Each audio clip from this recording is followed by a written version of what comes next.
Okay, so good morning. This is a continuation dun sa under electricity and magnetism. And for today, we are going to talk about Gauss law. Okay, before we uh, discuss Gauss law, kailangan muna natin maintindihan yung isang concept na tinatawag nating electric flux. Okay. Remember from our previous discussion na discuss sa atin, nalaman natin kung ano ang electric field lines, no? Syempre, at saka yung relationship niya sa electric field. Sabi natin, yung electric field lines, kung mas mataas yung magnitude ng electric field, mas marami yung electric field lines. At kung mas masikip yung area kung saan nagpe-penetrate itong electric field, mas dense, mas closer yung mga electric field lines kumpara kapag maluwang. Okay, suppose we have here a electric field lines na nagpe-penetrate sa isang area at sabihin natin na uniform yan, tsaka perpendicular yung electric field lines dito sa ating surface area. Okay. Dahil nga proportional yung bilang ng electric field lines doon sa magnitude ng electric field, yung product ng area at saka yung electric field lines na yan, yun yung tinatawag nating electric flux. Yung bilang ng electric field lines na nagpe-penetrate or dumadaan or tumatagos sa isang area ay proportional sa electric flux. Kaya yung electric flux is the product of magnetic field doon sa area. To be specific, dot product siya. Ayan. Electric flux, ang kanyang symbol is ito po. Capital na, ano yan? Anong Greek letter yan?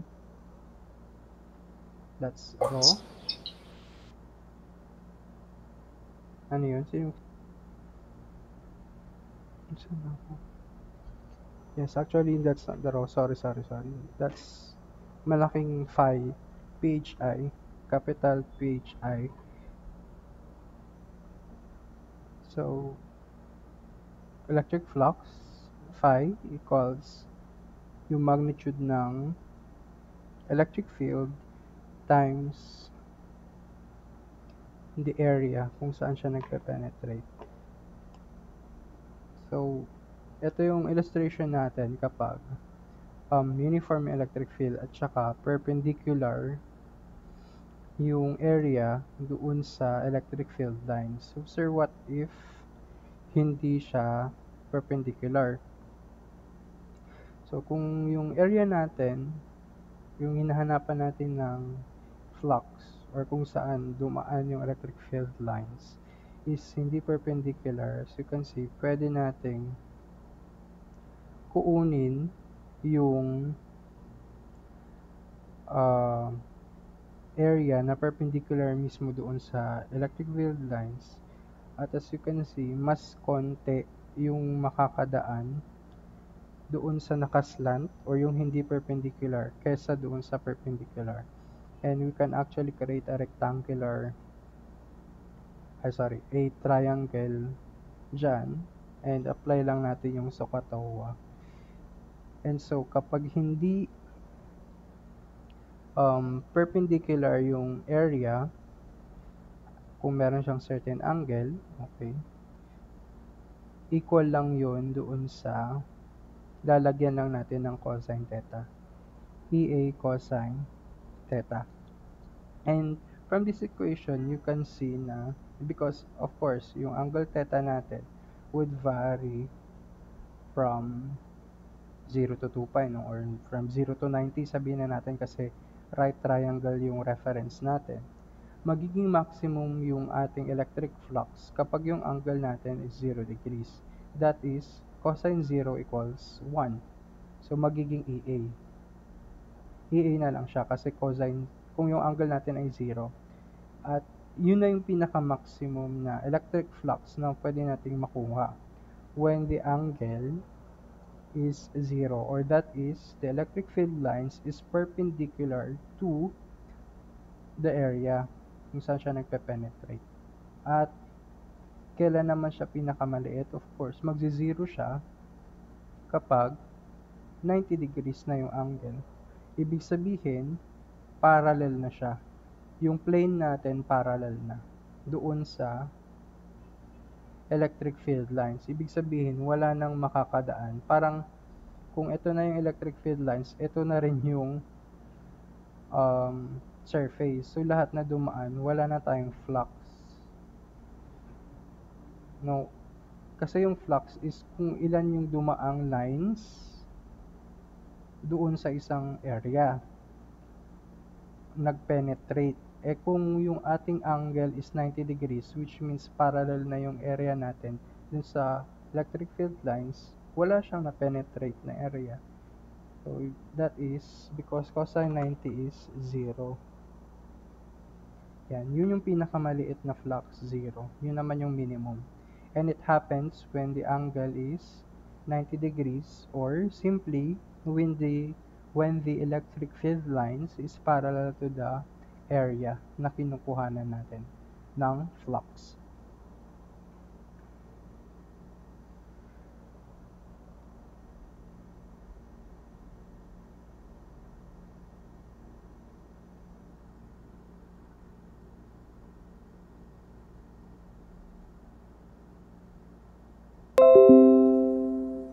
Okay. But of course, this is only true, no, kapag yung ating electric field is due to small charges. Okay, pero as in our experience, in our discussion, no, hindi ganoon sa totoong buhay. Practically, continuous and uniform yung charge distribution natin, which of course will create a uniform electric field. And kagaya din natin ng ginawa natin, malalaki itong mga flux na to. And kapag malalaki, ang ginagawa natin is dinedivide natin sila into infinitesimal elements. And then we add the effect of each individual element, very small elements, to calculate the total flux ng malaking, or the total flux ng malaking element. At syempre, in our experience, ang ginagamit natin dyan is integration. So, kapag when we are talking about electric flux na ng continuous charge distributions, ang gagamitin na natin is electric flux is the integral of surface integral ng electric field vector dot product yan times the differential area vector. Ibig sabihin lang ng surface is that we are evaluating the integral all over the area or the surface area kung saan natin siya which is in question, or kung saan natin kinukuha yung flux. So, yun lang yung ibig sabihin niyan. Integral over the surface ng area na kinukuhanan. Ibig sabihin, pag mag-integrate ka, make sure na doon ka lamang sa area na sinabi. Huwag kang mag-integrate doon sa hindi sinabi. Yun lang yung ibig sabihin, surface niya. Surface integral. Okay.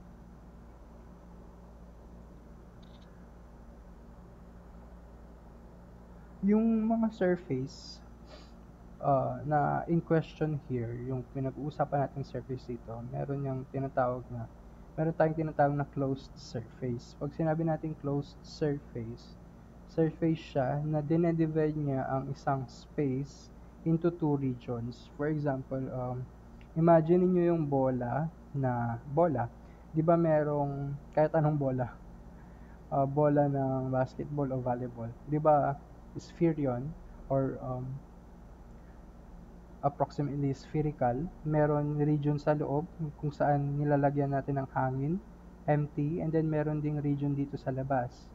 So, this is an example or analogous to a closed surface because it divides space into two regions. Meron tayong region sa loob, and then we have this surface or yung bola mismo, yung goma ng bola, which separates the inner surface or inner region dun sa outer region. Yun yung tinatawag nating closed surface. Okay. Itong closed surface na to, dinedivide niya yung region, inner and outside, na kung saan hindi ka makakapunta doon sa outer region mula sa inner region or hindi ka makakapunta sa inner region galing ng outer region nang hindi dumadaan dito sa surface na to. Okay. Yung closed surface, yung mismong bola. Okay, yung boundary, kagaya nga nito. So, meron tayo ditong closed surface. So, sa pagkuha ng flux, dahil nga ang formula natin is phi equals the integral of dot product ng electric field vector sa area vector. At dahil surface ito, napaka-importante na malaman natin kung saan tayo mag-integrate ng area. Okay. So, and dahil nakadepende yung properties or yung behavior ng flux natin dito kung saan tayo nagme-measure ng area, ng flux, anong area. So, meron tayong tatlong region as indicated here. We have 1, 2, 3. So, let's consider the first region, labeled 1, ito. As you can see, dito sa 1, yung electric field lines natin is, nandito, yung arrow niya, yung head ng arrow ay nandito. Ibig sabihin, galing siya sa loob, then lumabas siya. Ang ibig sabihin nito, yung flux natin is positive. Kasi palabas. Tandaan nyo yan. Ang flux ay positive kapag leaving, umaalis. Ibig sabihin, galing sa loob, papalabas. So, the flux at 1 is positive because it is leaving or from inside to outside yung flux natin. Yung flux at number 2 ay 0 because, as you can see, tangent siya. Yung area natin is tangent doon sa electric field lines. Ibig sabihin, parang nakalabit niya lang ba? It grazes. It only grazes. Nakalabit niya lang. Ganon. So, tangent. Dahil tangent yan, ang angle natin is 90 degrees. At diba, kapag 90 degrees, sabi natin dito sa ating formula, kapag ang angle ay 90 degrees, ang flux ay 0. So, the electric flux to this area element, number 2, is 0 because the angle is 90 or it is tangent. And then, for this element number 3 naman, as you can see, yung as indicated by the arrow, papasok naman ngayon yung ating electric field. Galing dito sa labas, papasok siya doon sa ating surface. Okay, dahil papasok, baliktad naman siya ngayon. Ang flux naman ngayon natin is, flux is negative. Kasi, yung electric field is entering or from outside to inside. Pumapasok siya. So, ang flux is negative. Yan yung convention natin, okay? Tandaan natin yan. When the flux is positive, kapag yung electric field lines are leaving, papalabas. Flux is negative when the electric field lines are entering, papasok.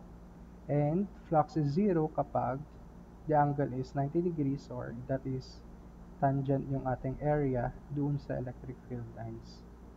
Yan. Parallel pala, sorry. Yan. So, yun po yung magiging convention natin.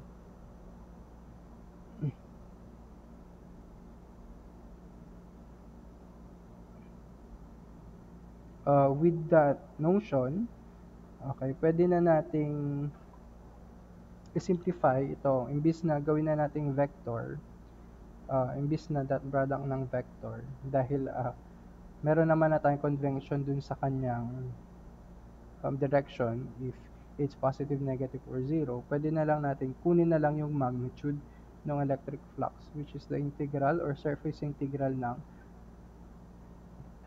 magnitude ng electric field times the differential area. Okay. Before we proceed to dun sa example, okay, gusto ko lang ilinawin yung ibig sabihin ng net flux. Pag sinabi nating net flux, net, ibig sabihin, parang siyang total or average. So, kukunin mo lahat ng leaving electric field lines that are leaving, tapos, ima-minus mo siya dun sa entering. Kung mas malaki yung leaving, positive siya. If leaving is greater than entering, ang ating net flux ay positive. Pero kapag mas mababa yung leaving kaysa kay entering, ang ating net flux ay negative. Sir, paano pag equal? Of course, that is 0. Kapag parehas ang entering tsaka leaving. Kasi net nga eh. Kukunin natin yung difference ng leaving tsaka entering. So, yun yung tinatawag nating net flux. Okay, itong net flux through the surface is proportional to the net number of lines leaving the surface. Kasi si leaving yung by convention natin, si leaving yung tinitingnan natin kasi siya yung magpa-positive. Okay. Let's try to solve example. Ito, number 1. Consider a uniform electric field E oriented in the x direction. Nandito yung mga lines natin. Siyempre, hindi niya na drawing isa-isa. Pero alam natin na mayroong electric field lines in the x direction or positive x direction to be specific in an empty space. A cube edge length L is placed in the field. Find the net electric flux through the surface of the cube. So, uniform electric field natin, ano po yung formula natin ng flux? Flux is equal to the integral of E dA. Okay. Dahil uniform electric field natin, pwede po nating ilabas yung E and then mag-create tayo ng differential element. So, let's consider itong area 1 dito sa surface na ito, yung sa may bandang likod.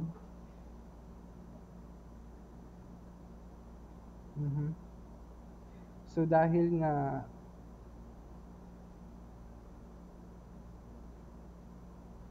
equal yan sa EA, for our differential area 1, ang net flux natin ay of course EA, kasi uniform naman yung electric field and the integral of dA is A.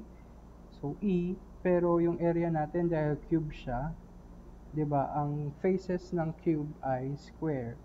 So, ang area natin is magiging length squared. Kasi length L is one side of the square. Yan yung area natin. Okay. How about yung direction natin? As you can see, direction natin is papunta doon sa negative x direction.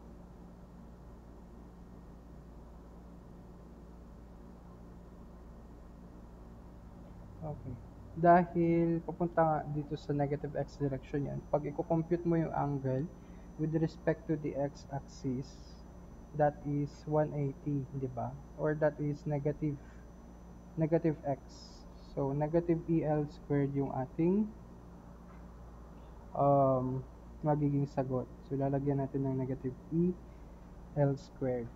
Yung differential area 1 lang ito ha. For the differential area 2, dito, ito, which is exactly opposite naman ng differential area 1. magiging ganun din. Flux is equal to EA, and of course, yung area is dahil square ulit, L squared siya. Pero, magkaiba sila ng angle, no? Ang angle niya is same sa direction ng electric field and nasa positive x direction siya. So, positive EL squared yan. Okay.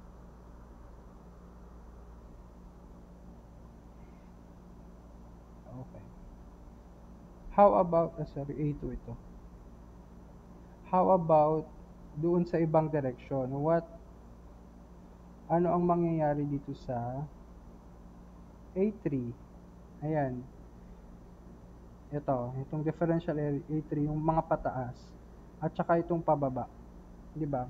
Sabi natin kanina, para makapag-create tayo ng flux, dapat, as much as possible, para ma-maximize yung flux, yung surface area is perpendicular dun sa electric field lines. Okay, dito sa differential area element 3, 'di ba, naka-flat doon sa taas yung ating area. Pag ganito din yung electric field lines, wala siyang makakat na electric field lines kasi nga parallel sila. Yung area ay parallel with the electric field lines. That means walang makakat na lines. That means walang flux. Kasi dumaan lang, wala siyang naharang. Kailangan kasi may maharang siya. Okay. At dahil wala siyang maharang, yung for the differential area 3 or area vector 3, ang flux natin doon ay 0. The same is true for sa mga nasa baba. Differential area 4. Ito, direction niya is downward din.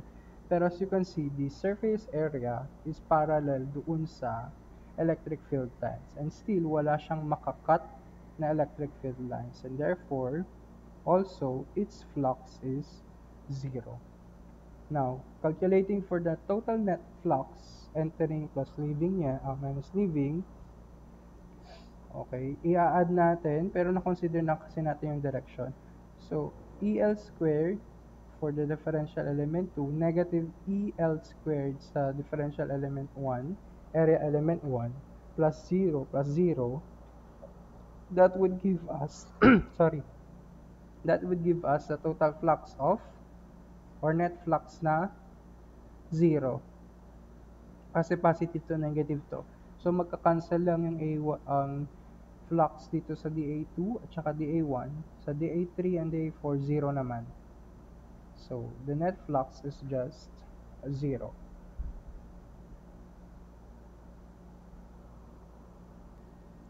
So, ano naman ang Gauss law at anong kinalaman niya dyan sa electric flux na yan? Bakit inuna natin i-discuss? Si Gauss law kasi, pinapakita niya yung relationship, sana all may relationship, ng electric field flux in a closed surface area or a closed area or closed surface at saka yung mga charges or total charges na nandun sa loob ng closed surface or ng closed area. Kaya nga minsan, tinatawag ding Gaussian surface, ang closed surface. Okay, ulitin ko, nire-relate ng Gauss law yung flux ng isang closed surface doon sa mga charges, total charge na na-enclose nung closed surface. Na-enclose ng closed surface. Okay. For example, meron tayong ditong sphere. Okay, closed surface siya, so that is a spherical Gaussian surface. And then meron tayong positive charge dun sa gitna. Dahil nga sphere ito, alam natin na any differential element doon sa area ay perpendicular, no, doon sa, ayan, lagi siyang tangent. Yung direction ng differential area element is tangent. The same sila ng direction ng electric field.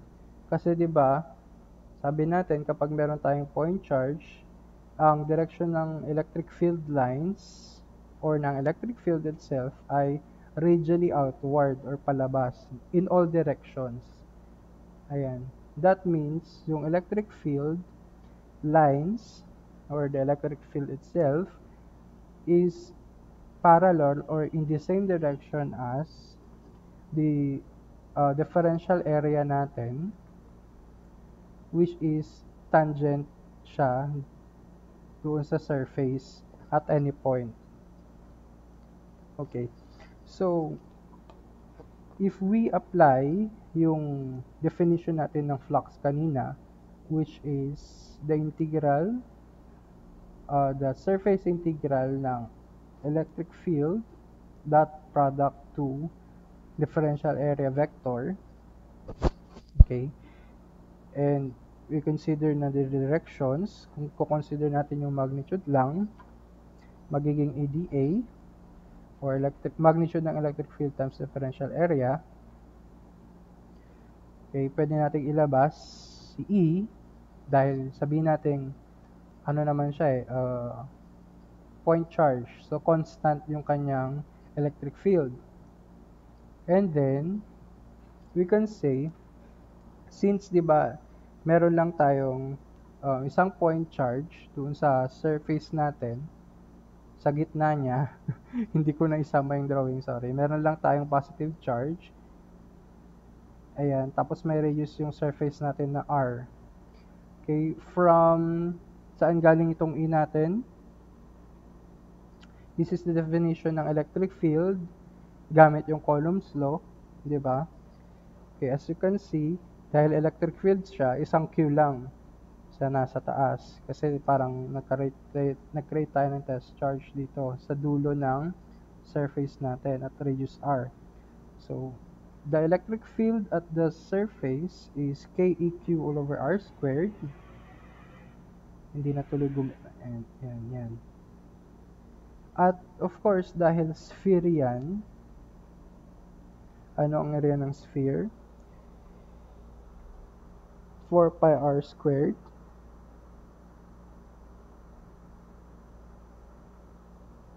Diba? Surface area ng sphere. Sphere kasi yung ating closed surface. Spherical Gaussian surface. At mapapansin natin, makakancel itong R squared dito. At makukuha natin is 4 pi KEQ.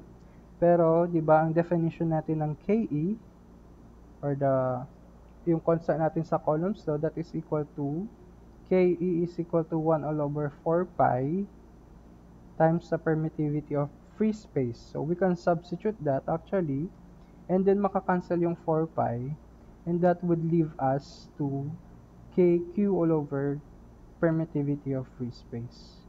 Ito ngayon yung tinatawag natin Gauss law. This means that yung flux in a spherical Gaussian surface is proportional to the number of charges na nandoon sa loob ng ating spherical Gaussian surface. Ito yung tinatawag natin Gauss law. Gauss law states that the net flux in a Gaussian surface is directly proportional to the net charge or the number of charges, total charge inside the said spherical Gaussian surface. So, sir, pwede niyong tanungin, sir, sa spherical ba yan? Sa spherical lang ba yan? Tsaka, kapag isa lang ba yung charge dun sa gitna? So, actually, hindi. No. As you can see dito, so meron tayong S1. So, before going that pala, I just have to note, dito sa ating Gauss law, as you can see, wala tayong ibang variables, kundi yung electric flux lang, yung charge at saka yung EO. So, this means na kahit gaano kalaki yung radius ng kinukuha nating surface, kahit gawin mo pang 2R yan, kahit lakihan mo pa yung surface mo, basta iisa lang yung nandoon na positive charge, no matter how large the radius is, parehas pa rin yung ating gauss law. The gauss law still stands. Yung flux niya parehas pa rin. Yung charge niya parehas pa rin. So, Gauss law, or the flux and the total charge, is independent of the radius ng ating spherical Gaussian surface. Kasi nga, ito nga lang talaga yung formula ng Gauss law. Okay, phi E equals charge Q all over EO, or the permittivity of free space. And then, going back dun sa sinabi natin na, sir, sa spherical ba lang ba yan? Tignan natin dito, meron tayong tatlong surfaces na para-parehas ang center. So, para-parehas tayo. Ang tawag natin dito ay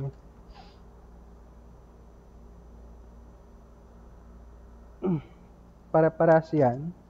S1, S2, S3. Pero as you can see, si S1 lang yung spherical. 'Di ba? So, dito, i-apply natin. Alam natin na using Gauss law dun sa S1, phi A equals Q all over permittivity of free space. Sir, what if S2? Hindi na siya spherical. Applicable pa rin po ba yung Gauss? So, yes. Applicable pa rin siya kahit na hindi spherical. Kasi, as you can see, yung mga lumalabas dun sa S1 na electric field lines is dadaan lang din naman sa S2. So, yung total electric field lines and of course, the total flux na lumabas sa S1, dumaan lang din sa S2 kahit na ganun hindi sila parehas ng surface area, kahit hindi siya sphere. And the same way as S3, kahit na hindi rin siya parehas sa S2, yung mga lumabas sa S1 na dumaan kay S2, ganun lang din yung papasok at lalabas kay S3. Ibig sabihin, yung Gauss law natin ay applicable sa kahit anong any surface. Spherical man yan o hindi. Any closed surface. So, applicable pa rin itong Gauss law. So, sir, paano pag open surface naman? Applicable pa rin po ba yung Gauss law? Paano pag hindi siya closed surface? Kagaya niyan. Okay, kapag ganito, ibig sabihin lang yan is the number of field lines entering the surface equals the number of leaving the surface. Kapag hindi siya closed surface, or that is, kapag yung charge natin is outside a closed surface, ito yung closed surface natin, tapos nasa labas siya. As you can see, magkakreate niya ng electric field lines, papasok siya dun sa surface, pero lalabas lang din. And the number of field lines entering is equal to the number of lines leaving. That is, flux is 0 kapag hindi na enclose yung ating charge sa loob. That is also the same way as kapag hindi closed surface or walang charge sa loob, 0 po yung flux natin.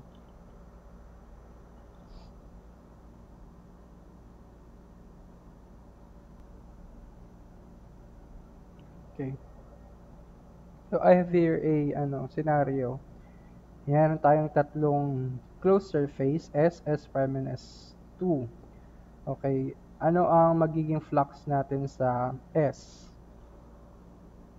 Dito muna tayo.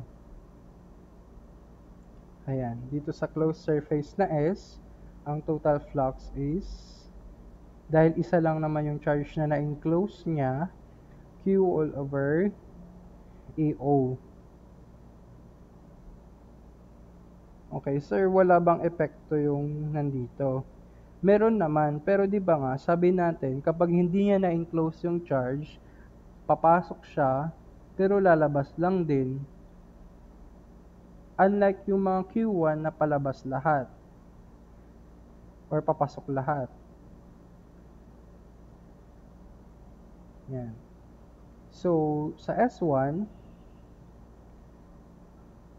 Q all over EO lang. So, kung parehas yung charge yan, sa S1 o sa S prime, ang flux dyan is 2Q all over EO kasi dalawa na yung charge niya.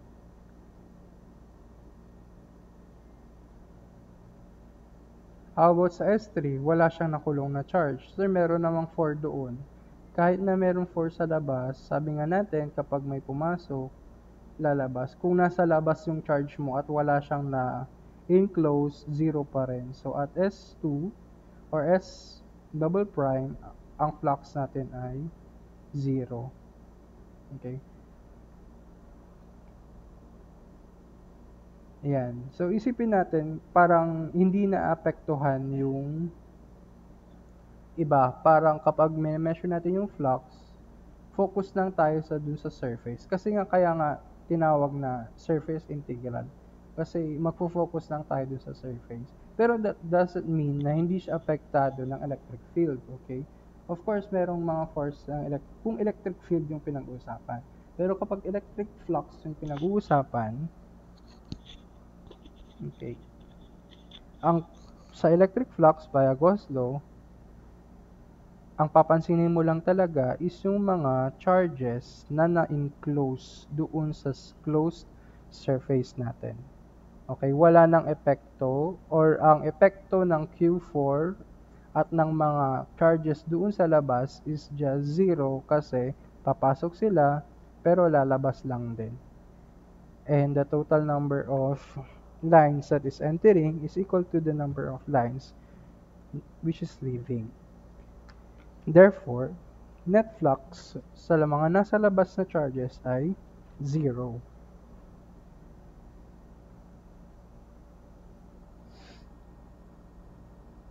Sorry, hindi ko natanggal.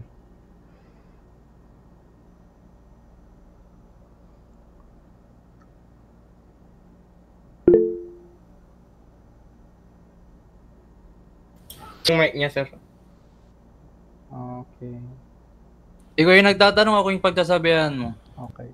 Example 2. An insulating solid sphere of radius A has a uniform volume charge density L. Bakit L yung uniform volume charge density ko? And carries a positive total charge of rho ito volume charge eh. Sorry, hindi ko na-edit. Rho ito, rho. Calculate daw natin yung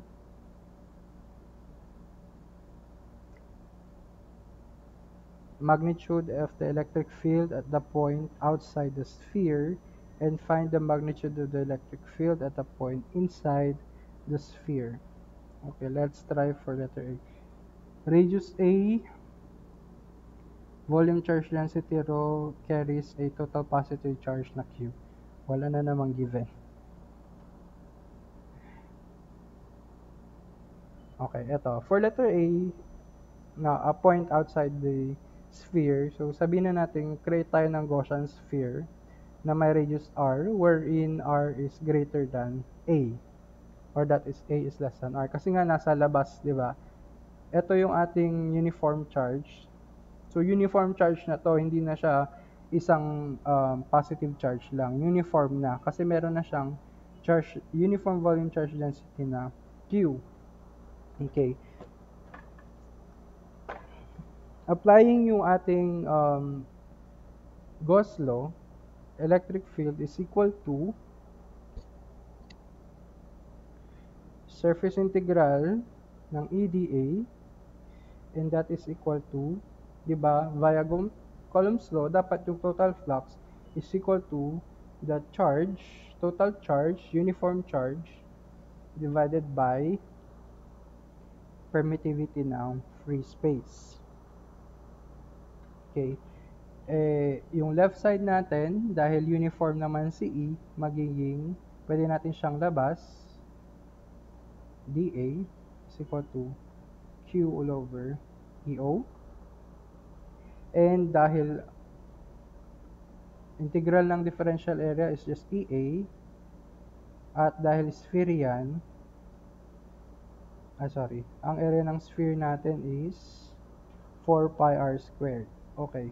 Ang kinukuha natin ng area yung Gaussian surface dito sa EDA. Kasi yun yung kinukuha natin ng flux, 'di ba? Baka ilagay nyo itong maliit. No. ang kinukuha na natin ng flux, itong nasa labas, yung mas malaki. Kaya E times 4 pi r squared, and that is equal to Q all over EO. Substituting, sorry, cross multiplying, bakit banking ako magsulat? Sorry. E equals Q all over 4 pi EO. Actually, hindi ito E, no? Epsilon. Epsilon to, nasanay lang. Sorry. Filipinoism. 4 pi epsilon. At saka hindi rin yan O0 yan. Minsan ang basa nila not. So, 4 pi epsilon not r squared. Yun na yung electric field. Pwede mo siyang i-rewrite kung gusto mo. Di ba yung 1 all over 4 pi EO natin is equal to 1 all over KE, yung constant natin sa Coulomb's law. Ayan. Ito ay kapag CR ay greater than A. That means yung radius ng Gaussian surface natin is larger than the radius ng ating uniform charge. Ayan na. Yan na yung sagot. Yan na yung electric field. So, pwede mong magamit actually si Gauss law para kunin yung electric field imbis na ng uniform charge density, 'di ba? 'Di ba nag-solve tayo ng electric field before nang hindi natin ginagamitan yung Gauss law. So, pag hinahanapan natin ng symmetry, ganyan, nag-integrate tayo. Pero as you can see, kapag ginamitan natin ng Gauss law, mas madali siya. Madali siya kasi merong symmetry. There are 4 instances na pwede mong gamitin si Gauss law para i-measure yung electric field. Yung number 1, kapag, of course, may symmetry, tapos constant or uniform yung ating electric field over the portion of the surface. Number 2, kung yung dot product ng E at saka dA dito sa formula natin is or yung E at saka dA natin ay parallel or pwede ring perpendicular or pwedeng electric field natin is 0. So, yun yung apat na kondisyon na pwede mong gamitin si Gauss law para isolve yung electric field. Ngayon, kung wala itong apat na kondisyon na to, hindi mo pwedeng gamitin yung si Gauss law. So, balik ka doon sa yung una nating tinuro na pagkuha ng electric field in vector form. Yung K na, sorry, nasanay. K natin nasa dito sa taas. Nalito ako dun sa epsilon E.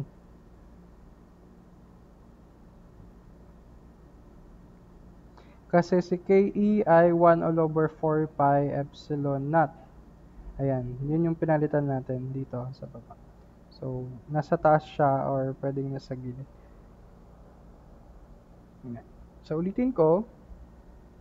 Pwede natin gamitin ang Gauss law para makompute yung electric field kapag uniform yung electric field doon sa surface or constant siya doon sa surface na tinutukoy natin or kinukuha natin ng electric flux. Kung yung dot product ng electric field at yung area vector ay or parallel sila or pwede ring perpendicular sila or zero at all yung electric field. Kung hindi natin masatisfy itong apat na to, mahihirapan tayong gamitin si Gauss law para i-compute yung electric field. So, ito yung for letter A. Electric field kapag yung Gaussian surface natin or yung Gaussian sphere natin is outside or mas malaki yung radius niya or any point outside the uniform charge density natin or uniform charge natin. So, how about letter B? Sabi niya, find the magnitude of the electric field naman at the point inside the sphere. So, ito naman yung mangyayari. Yung R natin is less than A. Okay? Ganun pa rin naman po yung gagawin natin. Electric flux is equal to EdA Okay, diretsa ko na lang. Gauss law, EDA is equal to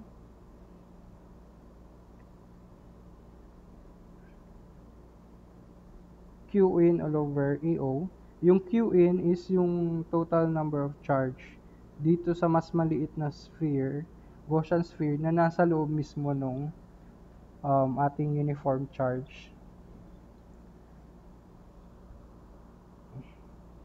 So, parehas pa rin, i-integral ng differential area equals Q in all over EO, that is E all over 4 pi R squared. Okay, dito lang tayo medyo may gagawin ng konti. Yung dun sa Q in, okay, paano natin kukunin yung charge na Q? Hindi siya given. Ang given sa atin is itong buong malaking red na uniform charge na yan. Ang charge niya is Q at ang kanyang density is uniform volume charge density is rho. Okay? Alam natin yung relationship ng dalawang to, di ba? Rho is equal to Q all over yung volume. At alam natin dahil nga uniform charge density yan, parehas lang din dapat yung density nung mas maliit. Ito. Kasi isipin natin para siyang the same material. 'Di ba? Analogous 'yan dun sa lahat ng chemical elements. Kapag parehas na chemical element 'yun, parehas yung density nila kahit na mas madami yung volume ng isa kaysa sa isa, parehas pa rin yung density nila. So dito, yung density nung malaki, parehas lang din dito sa density nung maliit. Yun nga lang, okay, magkaiba sila ng charge kasi dahil mas malaki yung isa, syempre mas madami yung charge. So yung mas maliit na at sphere natin, which is my charge na Q in, expect natin na dapat mas maliit yung charge niya na Q in. From here, considering yung malaking burahin ko yung mga ano. Consider natin yung malaking red na uniform sphere, uniform charge na may radius A. Ang magiging density natin is Q all over.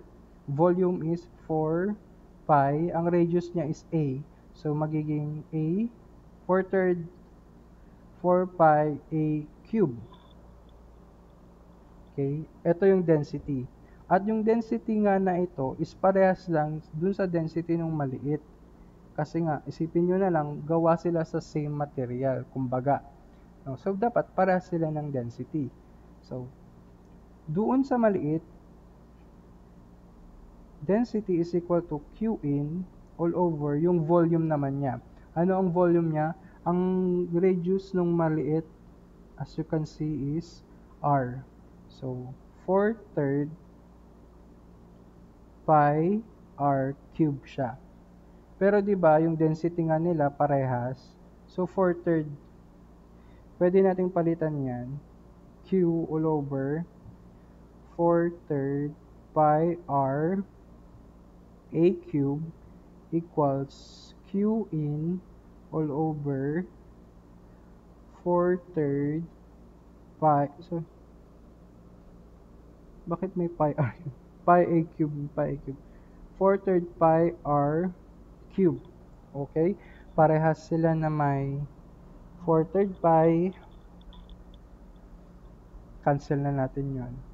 And then, rearranging, ilipat natin yung R cube doon sa kabila, masosolve natin na ang Q in natin ay equal sa Q times R cube all over A cube. And then we got, substitute natin dito sa ating, ibaba ko lang ng konti to para magkasya. So, E times 4 pi R squared, surface area yon, equals yung Q in natin as we solve dito, ito, Q R cube all over A cube, tapos lalagyan na natin ng AO sa baba. Ayan, or epsilon naught. And then, dito ko na lang isusulat. Cross multiply lang natin or ibaba lang natin yung 4 pi r squared para, kasi yun yung hinahanap natin, electric field inside. So, meron tayong 4 pi r squared pa rin. Tapos, meron pa rin tayong a cube sa baba at saka epsilon naught. So, may makakancel lang tayong isang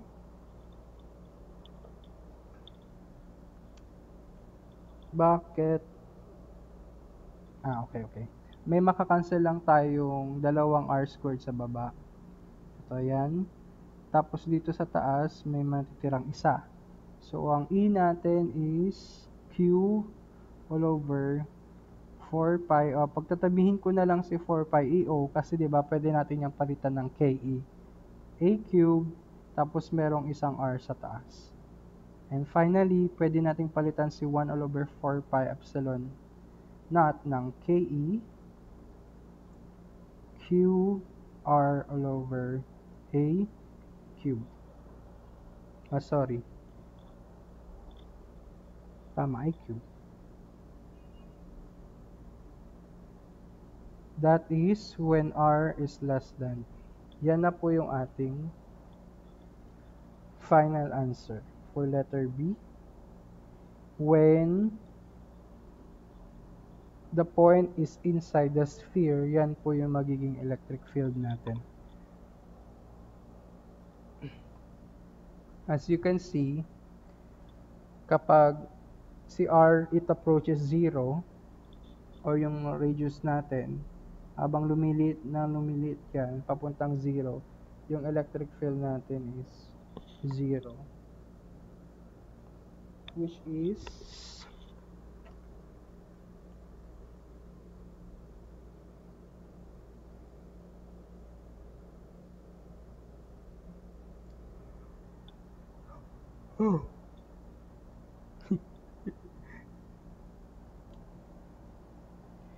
next example, so we have here, find the electric field at the distance r from a line of positive charge of infinite length and constant charge per unit length, lambda. Okay, pwede ba nating i-apply dito yung Gauss law? Number 1, dapat constant yung charge doon sa area na hinahanapan natin or area in question. Dapat uniform siya. Tama naman kasi infinite naman siya at sinabi niya naman dito constant yung charge per unit length. Okay, pasok siya sa number 1. Number 2, kung i-consider natin, mas madali kung cylindrical yung Gaussian surface natin, of course. Kasi line siya eh. No. Tsaka infinite siya. Hindi mo naman kasi pwedeng gawing cylinder yan. Yung Gaussian surface mo, kung baga, kasi kung ganyan, hindi pwede kasi infinite ito. Infinite yung length niyan. So, ang pinaka-the best yan is gawin nating cylinder yung Gaussian surface natin. Okay lang naman, di ba? Kasi sabi natin, yung Gauss law ay pwedeng i-apply sa kahit anong surface. Okay, kung cylindrical yung surface natin, yung dA and E, any point doon sa surface, ay equal ang kanyang, or parehas ang kanilang direction, which is radially outward din. Ito yung top view. Although wala dapat yung top view, di ba? Kasi nga, infinite ito. Okay, kumuha lang tayo ng differential element or differential volume. Konti lang. Okay. So, radially outward yung E natin. Parang i-consider natin na ito yung infinite line, infinite length, na merong constant charge per unit length na lambda. So, tapos ito yung magiging Gaussian surface natin. So, as you can see, kung sa top view natin siya titignan, para lang din tayong merong spherical, na bilog lang din siya. Okay, so pwede pa rin natin i-apply. Okay. Bukod dun sa pangalawang kondisyon na parallel yung ating electric field. Meron ding parts na perpendicular yung E sa dA. Kapag kinuha na natin ng differential area dito sa may, di ba pinutol natin, kumuha tayong differential element, differential volume, maliit na slice, kumbaga. Ito yung quotient surface natin. Nandito yung dA natin, yung direction niya pataas. Nandito yung electric field natin. Considering na dito tayo kumuha, dun sa may bases ng cylinder, kumbaga. As you can see, perpendicular yung ating E at saka dA dito sa mga points na yan. Pati dito sa baba, kung kukuha tayo, pababa naman yung dA. At dahil perpendicular sila, 90 sila. So, ang flux doon ay 0. Kasi diba, remember, EA cosine theta. And when theta equals 90, 0 yung flux natin. So, ayun. Meet din natin yung condition number 3, which is perpendicular si E at saka si dA. Okay, ibig sabihin, hindi na natin papansinin yung surface dito sa taas.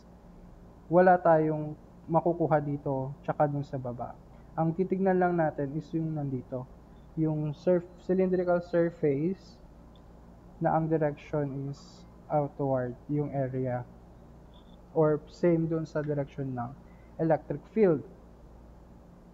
And of course, applying Gauss law pa rin. Dahil pwede natin siyang i-apply, sabi nga dito. So, Q, total number of charge, dun sa loob, divided by epsilon naught, or permittivity of free space. E, dahil constant siya, again, pwede mo siyang ilabas. Surface integral dA equals Q in all over EO. Okay. Ano ngayon ang magiging differential area natin? Cylinder siya eh. Ano ang magiging equation natin for area? Okay, cylinder yan, diba? Ganyan siya. Pero ang kinukuha natin ng area, yung balat niya. So, imagine niyo yung lata yan ng sardinas. Tapos, diba meron niyang yung papel niya, kung saan nakalagay yung brand niya, yun yung papel, yung area ng papel, yun yung kinukuhanan natin ng area. Yun yung surface area natin. At para ma-solve yun, as you can see, kung meron tayong radius na R, okay, ang length natin, nung differential length natin kanina, is L. So, ang magiging area natin is, paano yan may imagine? Imagine niyo yung papel ng sardinas, putulin nyo siya dito, and then i-spread nyo siya, na kung saan, nandito na yung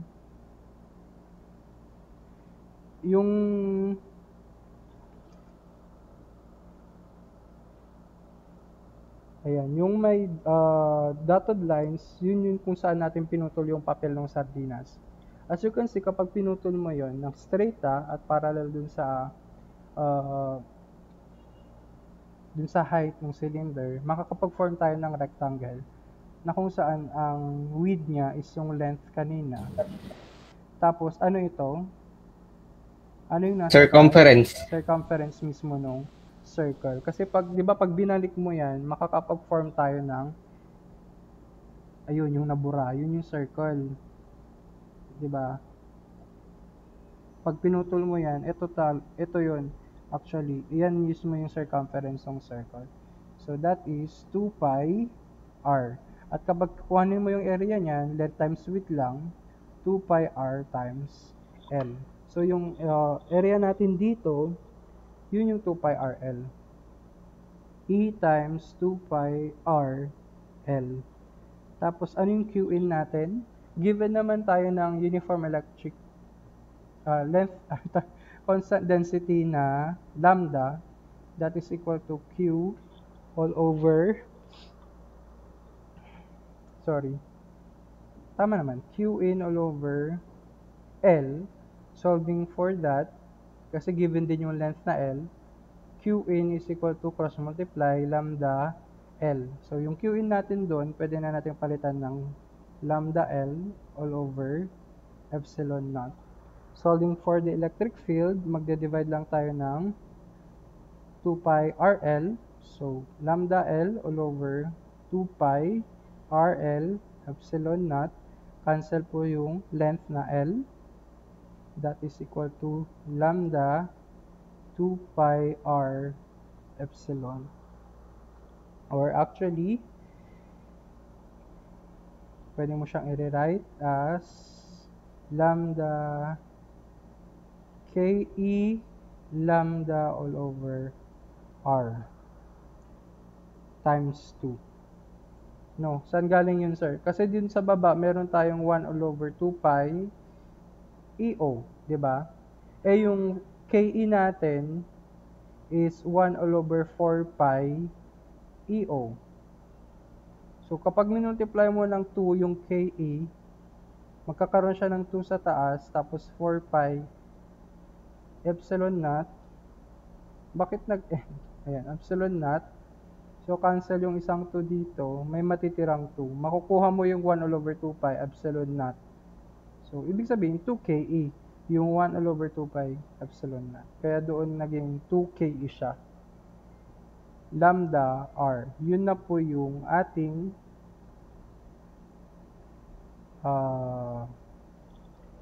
electric field ng infinite length na uniform charge with length L and density lambda.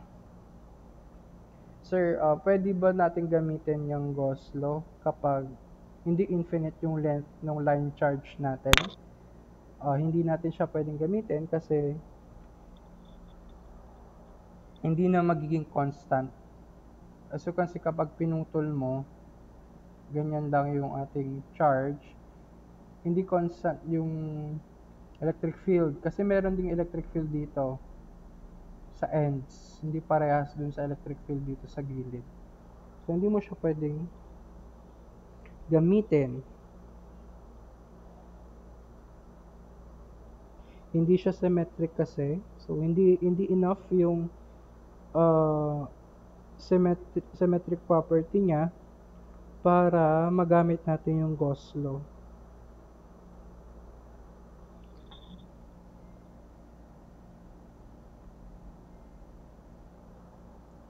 So, ayun pose.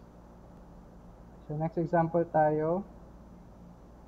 Example number 4 is find the electric field due to infinite plane of positive charge with uniform surface charge density sigma. Sigma ba yan o delta? Hindi sure. Tama yung sigma. Find the electric field due to infinite plane of positive charge with uniform surface charge. Okay, pwede ba nating gamitin ulit si Gauss law? Malamang. Kasi example natin sa Gauss law to. Hindi, joke. Yung mga condition natin, uniform ba at constant yung ating electric field? Yes. Okay. Yung direction ng electric field dun sa area. Okay, parehas. Parehas yung electric field, parallel. Wala naman tayong perpendicular kasi infinite plane to, no? Pinutol lang natin para mag-create ng differential element lang ba? So, wala talaga itong mga ito. Hindi yan talaga putol. So, dahil infinite nga yan, mag-extend lang siya. So, yung area lang natin talaga, hindi dito lang. Okay, pwede natin gamitin sa Gauss law. Again, Gauss law, EA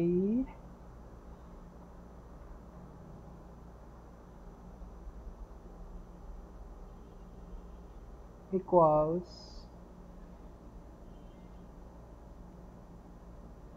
okay, lagyan natin ba't Q? Flux.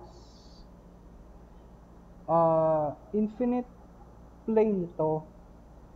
Imagine niyo papel yan, no, sheet, infinite sheet plane. So kung meron tayong electric field at kung positive yan, di ba? Kung meron tayong electric field dito, dahil meron pa rin namang charge yung kabila. So, meron pa rin din tayong electric field doon. So, dalawa actually yung flux. No, nag-emanate dito yung electric field na meron din doon. So, ibig sabihin, twice yung flux natin. Parang double-sided siya. So, 2 EA yung magiging flux natin. And via Gauss law, that should be equal to the total number of charge inside this infinite plane divided by the permittivity of free space. And then, 2EA is equal to yung Q in natin, dahil merong given yung surface charge density na sigma, remember, surface charge density is equal to the number of charge divided by the area. So, ang Q in natin is A sigma. That is equal to, palitan natin si Q in dito, magiging A sigma divided by EO. Therefore, solving for electric field, mag-divide lang tayo ng 2A. So, A sigma pa rin sa taas, madadagdagan ng 2A sa baba. And then, yung A dito ay maka-cancel out. And then, we can simplify sigma all over 2 epsilon naught. Okay, yan na yun. Hindi natin pwedeng ilabas si KA kasi wala tayong 4 pi dyan. Mas magugulo lang kung i-rewrite pa natin. So, ito na po yung electric field due to infinite plane na positive charge with uniform surface charge of sigma. Kung titignan nyo yung pagkuha ng electric field nang hindi ginagamitan ng Gauss law at saka hindi, at yung ginagamitan ng Gauss law, mas madali kapag ginagamitan natin ng Gauss law. So, sobrang mas straightforward siya at free pa siya sa mga nakakahilong vectors or vector form unit vectors, ganyan. Kaya, para sa akin, mas madaling gamitin si Gauss law